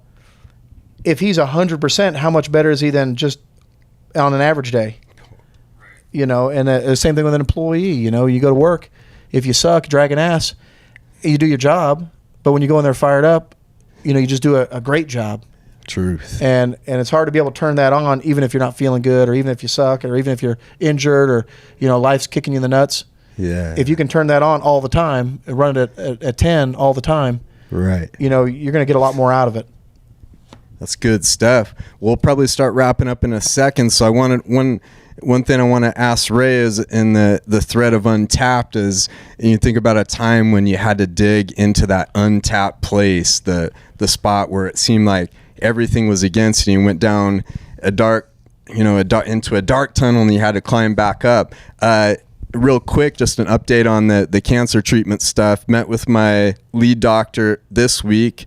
We've got a last scan was we had progression of disease. We've got about 70 tumors on the lymph nodes in the body right now. We have four that are 3 centimeter and the rest are 0.8 centimeters to 1 centimeter or so. We've got two, the ones that are causing problems. There's a couple next to my spine in my neck, and those are giving some crazy levels of pain. So I've been back on the addressing what works for pain and different things like that, and just reflecting on when you get pain and when pain is severe, it's never just constant at the same level. There's always variables in it. There's always window of time. So it's reminded me to really focus on finding those window of time, to keep moving and to keep fighting and keep battling, so we can keep the body healthy enough so we can work on healing it. So the good thing is we got a plan in place. It's always a little bit stressful. You get some rough news or whatever, you got a little tears real quick with Ara, then you shake it off and okay, now we're going to find the plan. Once the plan is set, then we just work the plan. So I've been doing for 11 years now. So the plan is we're going to radiate that area that's in the spine, because if we let it get out of control, then I'm going to not be able to walk, sort of thing. So radiation is great because we can hit those tumors and we can kind of shrink them. So we're staying focused and praying that's going to be successful. And then I'm going to go back to Mayo Clinic and meet with the lead doc there, and we're going to look into some possible trials. So we've been just kind of cruising right now. We're going to one of the problems is that we ran into is that insurance isn't going to cover any of the chemos right now, because now I've officially failed every single chemo. This last one that I was able to sneak onto, I had a scan before where it was a little progression but kind of mixed, so he was able to squeeze me into that one. So that's why we're going to go to Mayo and try to get into a trial or find some kind of opening or way that we can move to get into some treatment. So right now we're just kind of battling through some fevers, little kind of fatigue. When you got cancer in your body, it's hard to explain. If you've been through it, it's a really deep level of fatigue, kind of like staying up for a couple days and having the flu and things like that. So these are all things where, kind of over time, it's kind of like what you were talking about. You guys get to the level where Levi's at, the level that Ray's at in business and everything, and the level that Sugar and Tim are at. They've been doing it for a decade. You become good at it. You know how to get to that level. You got to put in the time. You got to put in the hours. You got to work the plan. And that's why I'm so grateful for you guys, because this, we got together for Sugar's fight, and it's beautiful. It's an escape. It's entertaining. Sugar's such a great entertainer. He's so high skilled, and yet we're all like-minded. We're able to get together and encourage one another no matter what it is. It's, what's that thing your brother said? Work. That one on work. Or pick your hard. Pick your hard. That's it. You just pick your hard and work it. So that's the update right there. I think I cut up everything. Now I got to know what Ray's Untapped story is. Well, before we get to that, I got a pretty decent one, which was pretty bad. But I think if on health, my dad, when he went through cancer, right? Yeah. He had a tough thing. They gave him 3 months to live, and he was never one time. So a little backstory. I told Kyle this kind of on ending, so I don't get into him too much. But my father had cancer. Chewed tobacco like his whole life, chewed tobacco, and he got bladder cancer. And he's like a tough old bird, he's never gonna go anywhere. Cowboy. So he thought he had like a bladder infection or something. Never go to the doctor. He wouldn't go to the doctor for anything. Yeah. So I ended up going down to Mexico and getting him medicine for a bladder infection. And I took it to Kansas and gave it to him. Wow. Well, anyways, he goes, I think it got better. Anyways, it didn't. He had bladder cancer. So he ends up having to go to the hospital. His whole bladder was one big tumor. and it already spread through his kidneys and a lot of different things. Well, anyways, he goes to have this operation, which bladder cancer normally is a pretty easy thing to get a hold of if you get early. Sure. It's actually a real maintainable thing. So we're waiting in the waiting room. He comes back. Doctor says, we did all we can to make him comfortable. He had 1 hour. He had 1 hour time slot to make him comfortable. And I said, what's that mean? And he says, well, we just got whatever we could, and we can't do any more. And we said, well, so he's all good to go? And he says, no. He says, he's probably got, 30 to, 90 days to live. And so what was aggravating at the time, which I didn't know because I was uneducated on stuff, is that they have so many people going in and out of those places. They're scheduled. You're scheduled just like an oil change. Yeah. They allotted 1 hour of time. Yep. What they can do in that 1 hour is the time you get. Exactly right. Unless you're dying or you're an emergency, but when you're a scheduled operation for that, you get what they give you. You fit in. Well, my dad wakes up and he's in the hospital bed and he goes, well, what they tell you? And I was pretty sad. My dad and I don't have like a relationship where I've never told my dad I loved him.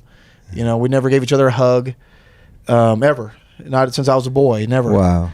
And he goes, well, what'd they say? And he was actually in a pretty good attitude. He thought he was going to be cured when he comes out of this thing. Yeah. And I told him, I said, well, they said that you got like, not too good. And he says, well, tell me. And I said, you got about 30 to 90 days to live. Huh. And he looks at me and he goes, well, looks like I'm fucked. That's it. Didn't break down, nothing. Anyways, they have you on a bag, you have to pee in overnight. You didn't have a bladder. They took it out. Well, anyways, that's a whole nother story, the pain in the ass hospital. So when I come back next time, we'll tell that was actually pretty funny. Right. But this doctor, I come back the next day, and at that time I was doing well. And I told him, I said, hey, I get him in the parking lot. I just wait for him I get there early in the morning, 4 a.m, and I'm waiting for this doctor to come in. So I'm in the parking lot, just waiting. And here he gets out of the car and he comes up and I said, hey, if we got to do something to have some better treatment, what can we do? And he says, nothing. That's it. You can't buy your health. Yeah. Well, luckily he was so bad that they had an opening at the university for this expert at robotics, surgery, and this radiation chemotherapy trials, and they put him in it. Because he was a lost cause. So essentially he was just practice, just see if this would work. Well, anyways, it worked. So he's still here 5 years later. It's amazing. Which was great. Heck yeah, man. $200,000 5 years later, he's still here, but he's still here. Yeah. Well, what they don't do, and coming back to sports and coming back to idolizing things, the hospitals say that they don't idolize people that are in that grind, Right. And I think if they had some way to get people's personalities out, there's a lot of really good people that are stricken with health, and there's no way to have those people get their voice out there on a platform where the hospital could say, hey, you know what, we could sell you as a product, so we can afford to give you these treatments. Right. And that's a shame in some things when you look at the systems, and if they had Kyle as a player on the chemo team, essentially, and all those people that are going there every week, right? That if they found a way to where that was exciting, where people wanted to see that story, right? The trouble is, a lot of times that story is a real sad story. It is, yeah. A lot of people don't want to hear about it, and they can't handle that. Yeah. Yeah. But my really one of my only health story is I got blown up. I had an explosion one time. Right. I got caught on fire. Not too bad. I had a propane tank blew up, and I was right in front of it. Well, I had to go to the burn center here in Phoenix. So I'm in there, and I'm all wrapped up. I had this one eye I couldn't see out of. Wow. And I was all wrapped up. Did it get your head and upper body? It just got me from like this way. The blast gave me a concussion, and I had glasses on, luckily. Burned all my hair off, my eyebrows off, but I had a flash burn from here, and then my arm. It was like bubble wrap when they cleaned it off. Wow. Well, I'm in the burn unit for physical therapy. And so when they do that, you're wrapped up. When they peel that wrap off, it peels all that old skin off every time, and it sounds like Velcro when it comes off, and it smells. It's a really miserable thing. Yes. Well, I'm in there, my first day. You know, this is my first day on the job and being in this situation. There's a guy in there, and he's all mangled. So like one half of him is all mangled. His ear's mangled, and he's all melted. It looks like candle wax on his face. It looks horrible. And I said, "Hey, what are you in here for?" Which I didn't know at the time. You're not supposed to ask that. But he says, he said, "What are you in here for?" And I said, "Oh man, propane ball blew up, and I was in front of it, blasted me." And he goes, "Well, I was fighting with my girlfriend, and I poured gasoline on myself." Ooh. And I told her if she left me, I was going to catch myself on fire. And I thought, what a dumbass. Man. But I told him, I said, "Oh shit, she must have left you, huh?" And he goes, "No, she didn't." He goes, "But the cool deck on his pool, the radiant heat caught him on fire." Ah, no. Lighted him up, and he jumped in the pool and put himself out. But by then he's permanently mangled. You can't cure that. Yeah. Well, but the moment for me that was like kind of a tough moment to get through that's different than the financial stuff is, I went in there and I didn't have insurance. Yeah. And they sent me out there. They told me, "Well, we can't help you." And they sent me out with a blue racquetball and a washable bandage and a jug of cream and they said, hopefully you'll get some mobility in your hands if you just keep squeezing this ball. And I went back to my apartment, and I couldn't work. I was down for about eight months. Couldn't work. Had no money. Didn't have a job. And I was stuck in there like just all by myself in this apartment and doing the physical therapy on my own. Just squeeze my hand, clean that stuff off, and you really look at, man, I'm in a real tough spot. And that's something that different than I lost my job, my car broke down, a lot of stuff that's a pain, is when your health, whatever the situation is, gets taken from you, and it really can put you in a real challenging spot. And that was mine. That was a real tough thing. And I think a lot of people that, athletes, they have a horrific knee injury or they have some injury that takes them out of that thing that they've spent their whole life doing. And then it's like, what do we do next? And I think the health is one of the toughest things that when you get it, you got to keep a positive attitude. But what I told my dad, and I told myself this when I was stuck in this apartment. But my dad, when we got home, he couldn't even walk up a step. I had this apartment for him above this building I had, and he couldn't even make it one step. And he was really down, and because now he was, he had something to look forward to, his bad health. And he says, "I can't even walk upstairs." And I said, "Well, now it's time to go to work." And I tell him that every day, and he'd get pissed off and he'd go, "You don't know how this feels." And I didn't, but I did know that now it's time to go to work. Right. Now you got to work. Right. And that's what you got to program yourself to. When it gets real tough, you got to look in the mirror and you got to go, "All right, motherfucker, now it's time to go to work." Yep, that's right. And you got to grab a handful of it and get going. Good word. And that's for me what gets me through a lot of stuff when it goes ups and downs. I've told Kyle that story before, and hopefully if it helped him any, he's got a lot tougher thing than I've ever had. But those are the things. Sometimes you just got to get in there and dig in and go to work. Yeah.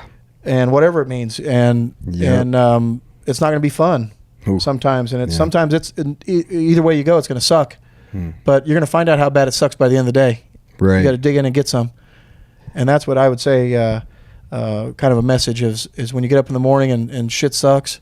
Yeah. Get out there and find out how bad it's going to suck. And get to work. Right. When you're going through that, did you call on, and we talked a little about God before, did you call on God during that time, or did that play a role in you kind of coming out of that? I'll tell you what, that's when you start questioning stuff. And I'm not a real religious guy. I'm probably, 1 foot out and half a foot out all the time.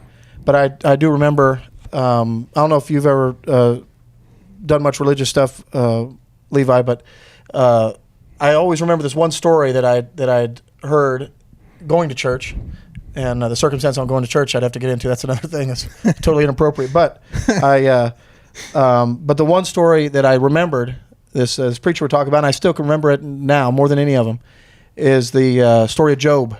Oh yeah. And that guy had a tough time. Yeah, he did.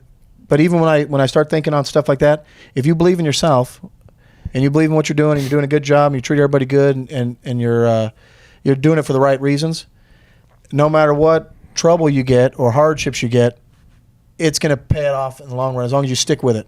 And that's one thing of the Bible. A lot of stuff, is a lot of just kind of rhetoric. But that story always stuck with me on that guy just stuck with it. And no matter how bad it get, they give him something else. And then stick with it. And I think in your case, you do a lot of that. You're getting going good. Boom, they land you something else. Yeah. Get some, let's get back to work. Yeah. And Levi, you've done that too. You have with your career, hey, no problem. Give me something else. Only you you guys pick the next hardest thing. It's like, don't pick something easy. Give me some real challenges. And I think if everyone kind of thought that way, they would get by a lot easier, because it's easy to give up and it's easy to quit. It's hard to keep going, and it's really hard to keep going with a decent attitude. That's true. But once you get used to it, you'd be surprised what you can get used to. Yeah. I always say, like, if you choose to do challenging things, then when life throws challenges at you, you're used to it, because you put yourself in those situations. You roll with Tim, you roll with these killers, you get in the sauna, you get in the ice bath. So then you have a flat tire on the side of the road, you got to change your tire, whatever, this, that, and the other. You're like, no problem. You can deal with Because it. you've chosen to go through challenging things. So challenges are it's no factor. But I agree with you too. Like, that's why I admire Kyle so much, is just with the health. Like, the health stuff is just a whole nother level. You can have all these problems, financial, whatever, your girlfriend break up with you, this, that, and the other. But you break your foot. Let's just say you break your foot. Fixing the foot's the only thing you think about. So just saying, like, every single day for the past 11 years, it's been like a health challenge, which to me, 'cause it's like my hip. This thing haunts me more than anything. I have all this work I have to do, this school, this, that, and the other, but just the little injury. I think when it's to your body, or your body's fighting something, then that's when it really weighs on the psyche. But which also makes you have to be dialed in with everything you're doing, because if you get too, like, wound up when stuff like that, and then it'll control your whole brain. True. Yeah, I appreciate those words. I think that it does get tough when you're battling multiple things in the body. For example, going through a bone marrow transplant, that's a world that a lot of people don't know about, but it's a very difficult thing. I'm at the point where nobody's survived, and I think that what takes out a lot of cancer patients is, and it happens to me, I struggle with it. It's one of my biggest challenges. Is in the last week, there was moments where it got so rough where I was like, I'm going to have to go into the hospital. And I know when I do go into the hospital, I can't move. I can't work the same way. It's another whole nother world in there that I'm going to be battling. And sometimes I get voice in my head that whispers, just go rest. You're so tired. Just go rest. And one part of me is, okay, that's just my inner, what is it? What Tim says, the inner bitch. So it's just, you're just being a wuss or whatever. But the other side, over time, there's the voice of God, and there's the voice of, and my belief is the enemy, the evil, the voice of evil, the devil, that whisper. I believe that the devil, his only power is to lie, and his ultimate goal is for every one of us to just give up and let ourselves die, kill ourselves. I believe that's his ultimate goal. So those things go into my head a lot. Well, this past week, and this happens over and over again, I believe I get bailed out because I believe God is so merciful. But the prayers of people, when I'm like, oh man, I don't want to tell people about this. I don't want to bring some people down or whatever. But the other side of it is what I've been rewarded with in terms of people sending me inspiring message, encouraging message, prayers. I can feel it. It's created this shield within me. There's a shield within me that no matter, when it gets really bad, sometimes I just get this crazy joy and this crazy uplifting that I just have to keep going. I can't deny that there's something just that I can't even explain. It's a supernatural. It's like a shield that's protecting me from within, and that allows me to kind of keep moving. I can keep going and kind of navigate through the waters or whatever in the Untapped. But I just can't go back enough on how grateful I am for great people. I mean, that's what God's really showing me, is when there's churches and just I haven't really found a spot. There's like going to the whole thing on churches. I think I'm probably pretty close to you on churches, and I've talked to Levi on this and stuff, but the community of like-minded people, God will work in places. God doesn't just work in the church, and a lot of time some of these ways these churches are operating, it's all about the people in there, is God's not even around there as much, not as close, but how God can work through people that you don't even expect. A story after story I read in the Bible, Psalms, all these things of the very worst, and God builds something beautiful out of that. It's just, I don't understand all of that. And going back to what you guys are kind of talking about, that working hard, that pushing through it, that the harder you work, no matter what it seems like, hey, I'm pushing through this and I'm not getting anything out of it. I'm not achieving my goals. Nothing's happening. But yeah, it is. You just got stronger. You just built yourself up more. You just got more discipline. And look what happens. I mean, Tim, Sean, Ray, Levi, all examples of when you push through that stuff and you stick on that, you'll be good. I'm kind of rambling off here. I'm going to cut myself off here. Two, like, worst case, the way I look at it is like, if worst case scenario, let's say it all goes to shit and none of it works out. Worst case scenario, I'll be able to look in the mirror and say it wasn't because I didn't work hard enough. Ooh, love that. That makes a big difference. That's a pill I can swallow. That's a pill. That's with the baseball situation. I can look myself in the mirror and say, well, I made this mistake, that mistake, whatever, shit went sideways, this, that, and the other. But the one thing I know is it wasn't because of lack of effort. And when I got released and they told me that, hey, this is it, that was something that I was like, I can be proud of that. And I know I can go to sleep knowing that I did everything I could. And sometimes shit just doesn't work out. But on the other hand, if you don't do the work and you choose to slack and then shit goes sideways, that's a tough pill to swallow. We have a thing that just comes up, and you got to be able to look yourself in the mirror, and this is kind of a crude way to put it, but I always think about, in a lot of different type of business stuff, a lot of it is they just rip people off. That's the business model. It's whatever the business model is, but it's the business model.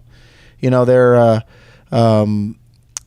and what I call it is being a piece of shit. Yeah.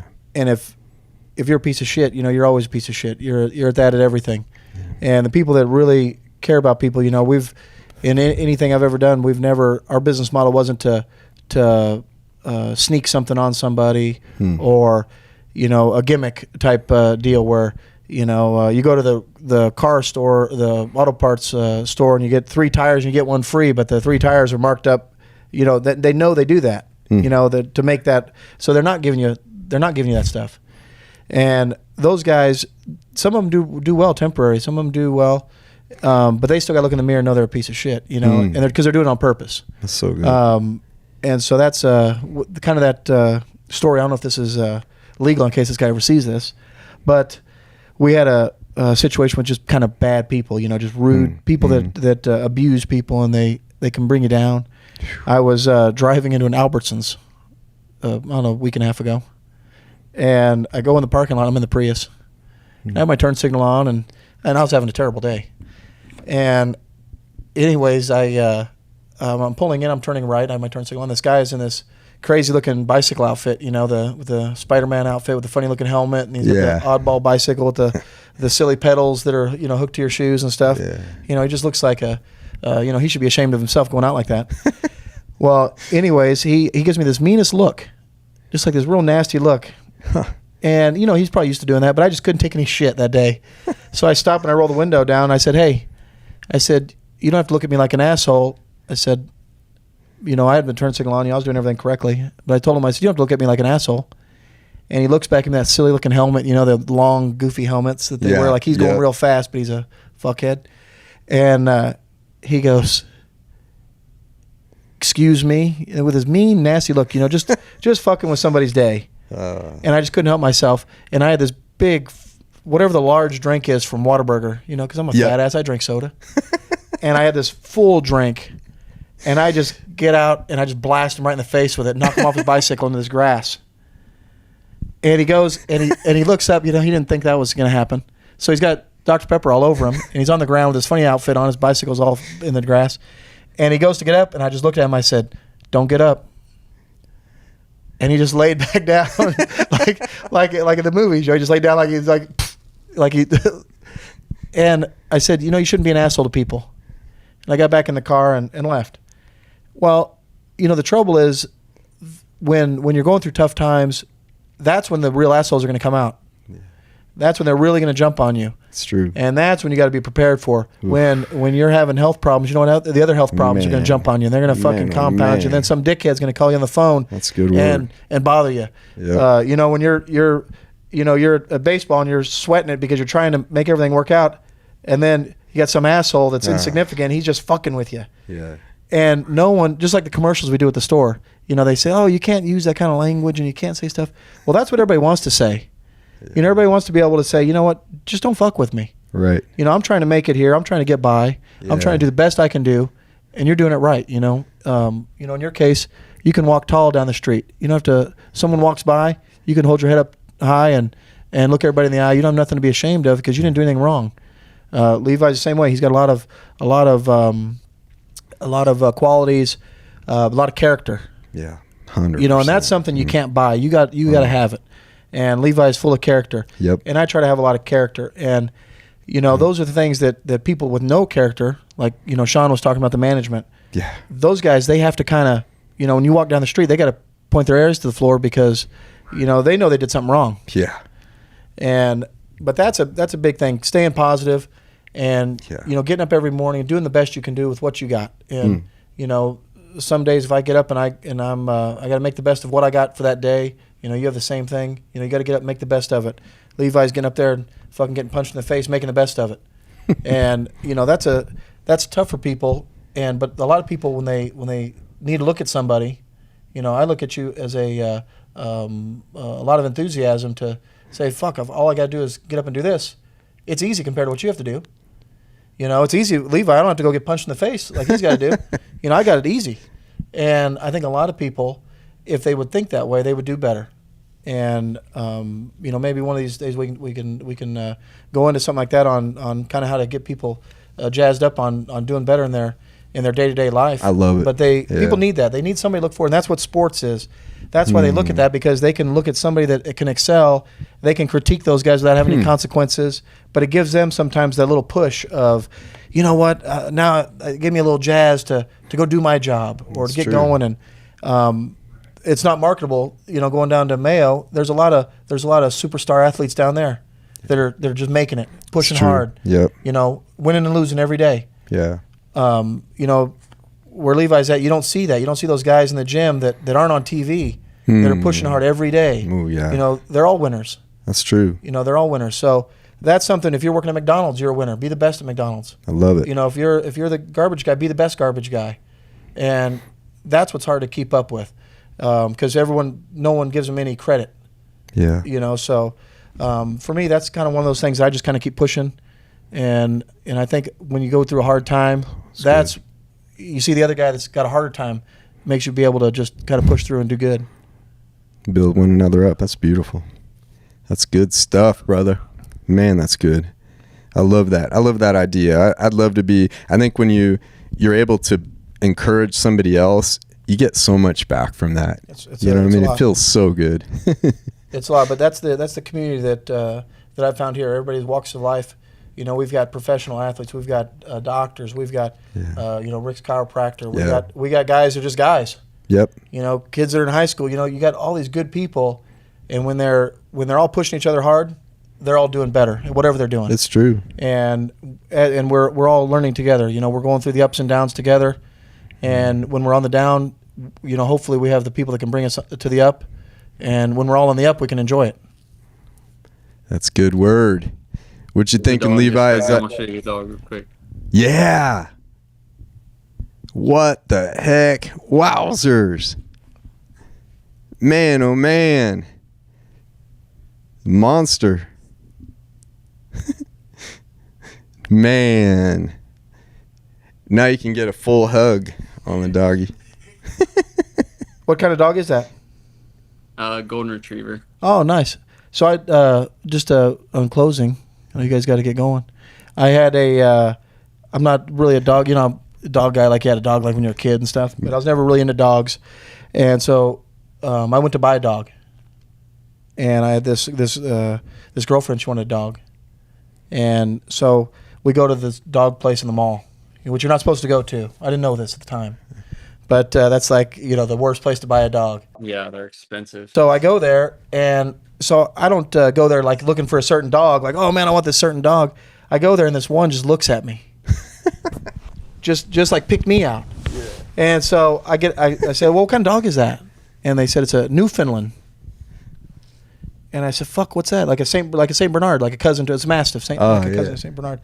And I said, so I leave, but then I go back, and the same dog's there and looking at me, like almost like it's picking me, like, hey, what the fuck, man? Yeah. And so, anyways, I go back again. So I go back and I said, that's the one right there. All the other ones, they're playing and they're jumping around, but this one they just stare at me, just look at me, like it knew me, like it remembered me. So we get her.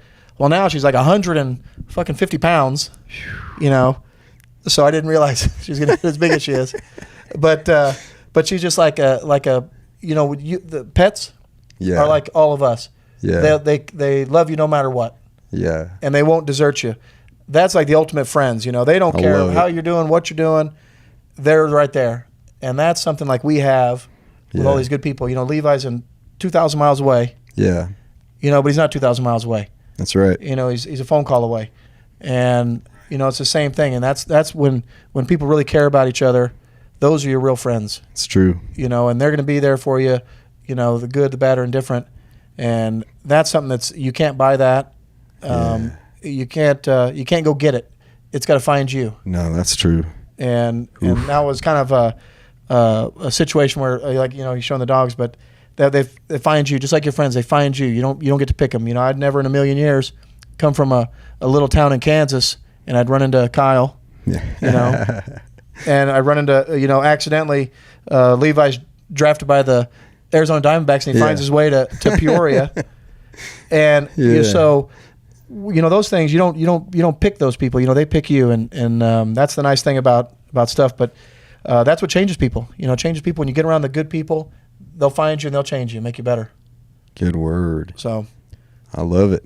We gotta have Ray on more often. Ray's a good talker. He can keep it going. But anyways, I appreciate you guys having me on. It was a good thing. Hopefully, we get some juicy stuff next time, because we got some juicy stuff. Maybe next time. Sean kind of overshadowed a lot of the stuff. We had too much excitement with the sugar stuff. But yeah, there's that's the good thing about the older I get. I thought when I was young, like when I was Levi's age, I thought I had a lot of juicy stuff. But the older I get is when I go through those times, like those years of 30, is when you really build up the juice.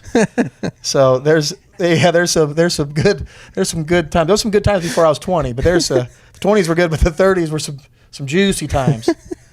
And so we have to get on that, but we have to have a PG-13 rating when we get into some of that stuff, because that stuff might be parental guidance involved. So to put the sticker on it. Heck yeah. We look forward to that. Well, hey, that's love this closeout. Thanks so much for being here, Ray. Thanks for taking time to come down, man. Yeah, thank you, Levi. Love you, Ray. We appreciate it. Uncle Ray is a man. So that's all we got for episode 30. Thanks so much for watching, everybody. Love you. Peace, guys.